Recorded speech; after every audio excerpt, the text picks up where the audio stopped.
Sip, recording. Bismillahirrahmanirrahim. Assalamualaikum warahmatullahi wabarakatuh.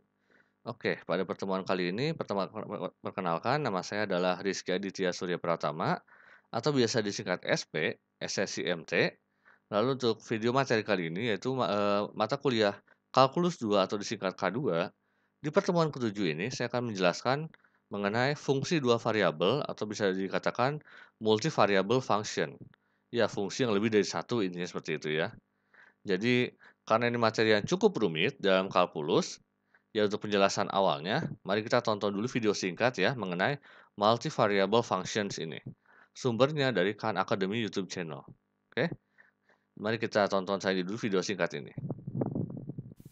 Hello and welcome to Multivariable Calculus. So I think I should probably start off by addressing the elephant in the living room here. I am sadly not Sal, but I'm still going to teach you some math. My name is Grant. I'm pretty much a math enthusiast. I enjoy making animations of things when applicable, and boy is that applicable when it comes to multivariable calculus. So the first thing we got to get straight is, what is this word multivariable that separates calculus as we know it from the new topic that you're about to study? Well, I could say it's all about multivariable functions. That doesn't really answer anything because what's a multivariable function? And basically, the kinds of functions that we're used to dealing with in the old world, in the ordinary calculus world, will have a single input, some kind of number as their input, and then it outputs just a single number. And you would call this a single variable function, basically because that guy there is the single variable. So then a multivariable function is something that handles multiple variables. So, it's common to write it as like x, y. It doesn't really matter what letters to use. And it could be, x, y, z, x1, x2, x3, a whole bunch of things. But just to get started, we often think just two variables. And this will output something that depends on both of those. Commonly, it'll output just a number. So you might imagine a number that depends on x and y in some way, like x squared plus y. But it could also output a vector, right? So you could also imagine something that's got multivariable input, f of x, y, and it outputs something that also has multiple variables. Like, I'm just making stuff up here, 3x and, 2y. And this isn't set in stone, but the convention is to usually think if there's multiple numbers that go into the output, think of it as a vector. If there's multiple numbers that go into the input, just kind of write them more sideways like this and think of them as a point in space. Because, when you look at something like this, and you've got an x and you've got a y, you could think about those as two separate numbers. Here's your number line with the point x on it somewhere. Maybe that's 5, maybe that's 3, it doesn't really matter. And then you've got another number line, and it's y. And you could think of them as separate entities. But it would probably be more accurate to call it multidimensional calculus, because really, instead of thinking of, x and y as separate entities, whenever you see two things like that, you're going to be thinking about the xy plane and thinking about just a single point. And you'd think of this as a function that takes a point to a number, or a point to a vector. And a lot of people, when they start teaching multivariable calculus, they just jump into the calculus. And there's lots of fun things, partial derivatives, gradients, good stuff that you'll learn. But I think first of all, I want to spend a couple videos just talking about the different ways we visualize the different types of multivariable functions. So as a sneak peek, I'm just going to go through a couple of them really quickly right now, just so you kind of whet your appetite and see what I'm getting at. But the next few videos are going to go through them in much, much more detail. So first of all, graphs. When you have multivariable functions, graphs become three-dimensional. But these only really apply to functions that have some kind of two-dimensional input, which you might think about as living on this xy plane, and a single number as their output. And the height of the graph is going to correspond with that output. Like I said, you'll be able to learn much more about that in the dedicated video on it. But these functions also can be visualized just in two dimensions, flattening things out, where we visualize the entire input space and associate a color with each point. So this is the kind of thing where you'd have some function that's got a two-dimensional input. It would be f of x, y. And what we're looking at is the xy plane, all of the input space. And this outputs just some number. Maybe it's like x squared. This particular one is an x squared, but that and maybe some complicated thing. And the color tells you roughly the size of that output.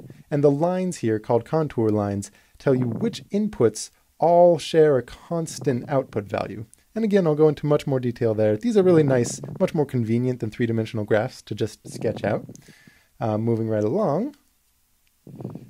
I'm also going to talk about surfaces in three-dimensional space. They look like graphs, but they actually deal with a much different animal that you could think of it as mapping 2 dimensions. And I like to sort of spush it about. And we've got kind of a 2-dimensional input that somehow moves into 3 dimensions. And you're just looking at what the output of that looks like, not really caring about how it gets there. These are called parametric surfaces. Another fun one is a vector field, where every input point is associated with some kind of vector, which is the output of the function there. So this would be a function with a 2-dimensional input and then 2-dimensional output, because each of these are 2-dimensional vectors. And the fun part with these guys is that you can just kind of imagine a fluid flowing. So here's a bunch of droplets like water, and they kind of flow along that. And that actually turns out to give insight about the underlying function. It's one of those beautiful aspects of multivariable calc. And we'll get lots of exposure to that. Again, I'm just sort of zipping through to whet your appetite. Don't worry if this doesn't make sense immediately. And one of my all-time favorite ways to think about multivariable functions is to just take the input space. In this case, this is going to be a function that inputs points in 2-dimensional space and watch them move to their output. So this is going to be a function that also outputs in 2 dimensions, and I'm just going to watch every single point move over to where it's supposed to go. These can be kind of complicated to look at or to think about at first, but as you gain a little bit of thought and exposure to them, they're actually very nice, and it provides a beautiful connection with linear algebra. A lot of you out there, if you're studying multivariable calculus, you either are about to study linear algebra, or you just have, or maybe you're doing it concurrently, but understanding functions as transformations is going to be a great way to connect those two. So with that, I'll stop jabbering through these topics really quickly, and in the next few videos, I'll actually go through them in detail, and hopefully you can get a good feel for what multivariable functions can actually feel like.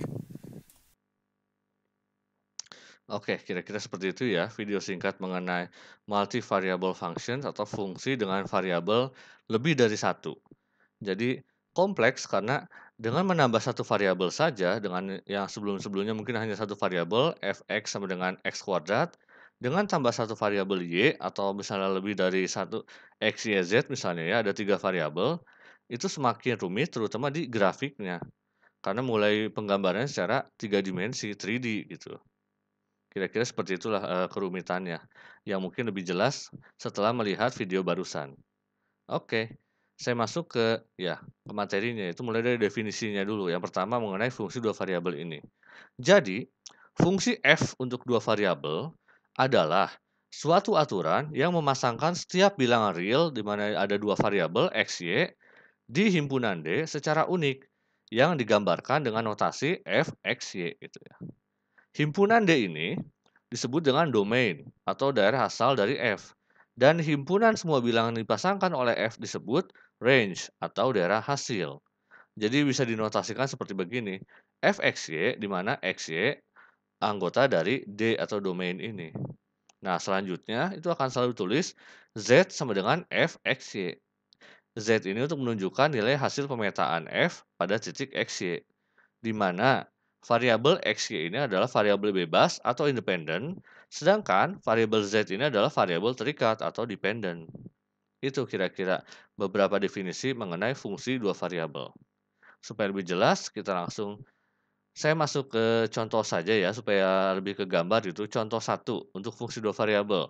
Biasanya yang ditentukan adalah tentukan domain dari fungsi, contohnya ini ya, fxy sama dengan akar x plus y plus 1 dibagi x minus 1.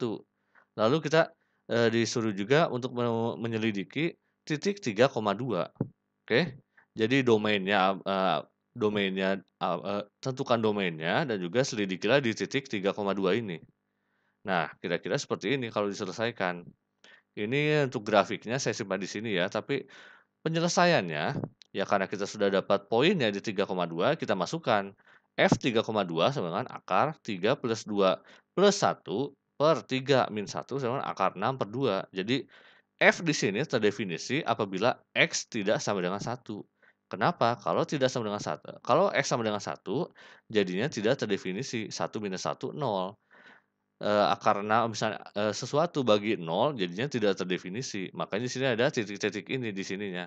Karena tidak masuk yang x sama dengan 1 ini. Jadi tanda di bawah tanda akar adalah tanda positif, sehingga bisa kita notasikan sebagai berikut. D sama dengan xy, di mana xy plus 1, X plus Y plus 1 lebih besar dari 0, di mana X tidak sama dengan 1. Lalu X plus Y plus 1 lebih besar dari 0 itu sama dengan Y lebih besar dari minus X minus 1. Ini merupakan himpunan dari titik-titik yang berada tepat pada garis dan daerah sebelah atas persamaan garis Y sama dengan minus X minus 1 yang ini di atasnya ini. Tapi ada garis titik-titik di sini, mana X tidak sama dengan 1 adalah garis putus-putus yang artinya itu adalah tidak termasuk dalam domain fungsi f yang dimaksud. Nah, di sini jelas terlihat ya bahwa titik 3,2 merupakan salah satu titik himpunan dari domain D. Atau dengan kata lain, titik 3,2 ini adalah terletak pada daerah atas garis Y sama dengan minus X minus 1. Itu kira-kira penyelesaian soalnya untuk penentuan domain dan juga F3,2 ini. Nilainya berapa gitu. Oke? Simple, tapi intinya sih yang saya tekankan di sini adalah kalian bisa menginterpretasikan gitu. Dari persamaan tersebut itu apa sih yang bisa kita dapatkan? Apa sih maksudnya? Kira-kira seperti itu. Next adalah definisi 2 mengenai fungsi 2 variabel. Jadi udah masuk ke plane atau suatu permukaan ya S ini. Misalkan f adalah suatu fungsi 2 variabel dengan domain D. Grafik f adalah himpunan semua titik yaitu x, y, z. Jadi ada triplanar ya, ada plane x, plane y, dan plane z. Di R pangkat 3 ya, R3 dimensi sedemikian sehingga bisa kita notasikan Z sama dengan fxy dan xy itu anggota domain. Grafiknya untuk fungsi f ini dengan dua variabel merupakan suatu permukaan x dengan persamaan z sama dengan fxy sama dengan definisi satu tadi. Di mana setiap xy di daerah asal D ini, daerah asalnya ini hanya berpadanan dengan satu nilai z saja. Maka setiap garis tegak lurus bidang XY ini hanya akan memotong permukaan pada paling banyak satu titik saja. Oke, untuk satu domain ini, untuk fungsi dua variabel ini. Kira-kira seperti itu untuk perpotongannya untuk atau namanya ya pemotongan pada permukaan S ini dengan persamaan Z f x y ini. Nah, berikutnya adalah grafik. Ya ini yang tadi dijelaskan juga di video bahwa yang rumit dalam fungsi dua variabel adalah penggambaran grafiknya. Jadi bentuk grafik dari suatu fungsi dengan dua variabel atau lebih itu kompleks. Bahkan untuk bentuk fungsi yang sederhana sekalipun grafiknya itu sulit untuk digambarnya. Contohnya, ini adalah grafik fungsi z sama dengan y kuadrat minus x kuadrat sebagai berikut. Digambar dengan MATLAB bisa kita lihat area yang digambarkannya seperti ini, serumit ini gitu. Ini untuk yang dua variabel. Kalau tiga variabel otomatis ya lebih rumit lagi. Kira-kira seperti itu. Contohnya, kurva fungsi dua variabel ya. Misalkan gambarkan level curve dari fungsi. Jadi ini kurva levelnya. Kenapa kurva level? Karena bisa dilihat dari gambar yang sebelumnya ada konturnya, ada warnanya. Jadi mana yang daerah yang padatnya dan mana daerah yang tidak terlalu banyak anggotanya. Dilihat dari warna dan juga daerahnya, areanya gitu. Nah, kembali ke contoh soal, level curve dari fungsi gxy sama dengan akar 9 minus x kuadrat minus y kuadrat. Ini baru dua variabel ya, dengan k-nya di sini konstantanya gxy-nya nilainya adalah 0, 1, 2, 3. Jadi dari 4 nilai ini. Kalau untuk membuat grafik yang serumit tadi, itu biasanya K-nya itu udah sampai ribuan gitu. Makanya sampai nilainya juga areanya seluas ini. Ini kita mulai simpel aja dengan K-nya hanya 4. 0, 1, 2, 3. Seperti apa kita selesaikan? Seperti ini kira-kira kurvanya yang paling simpel. Jadi untuk persamaan level curve-nya, itu seperti ini kita ubah bentuknya menjadi x kuadrat plus y kuadrat sama 9 min k kuadrat. Kita keluarkan kuadratnya ya, jadi seperti ini bentuknya. Artinya apa? Persamaan x kuadrat plus y kuadrat sama dengan 9 minus k kuadrat ini merupakan salah satu model dari persamaan lingkaran yang pusatnya di 0,0 dengan jari-jari akar 9 minus k kuadrat. Yang kalau kita masukkan k-nya 0, 1, 2, 3, 4 seperti ini. Mulai dari 3,0 di mana k-nya 0, k-nya 1, k-nya 2, k-nya 3 di 0,0. Jadi seperti ini areanya. Berbagai macam lingkaran yang tergantung dari nilai K-nya berapa. Oke, itu kira-kira yang paling simpel dari grafik fungsi dua variabel ini. Oke, moga-moga udah agak terbayang ya mengenai fungsi dua variabel ini. Oke, terima kasih banyak sudah menonton video ini sampai akhir. Jangan lupa klik like, komen, dan juga subscribe channel saya ini. Wassalamualaikum warahmatullahi wabarakatuh.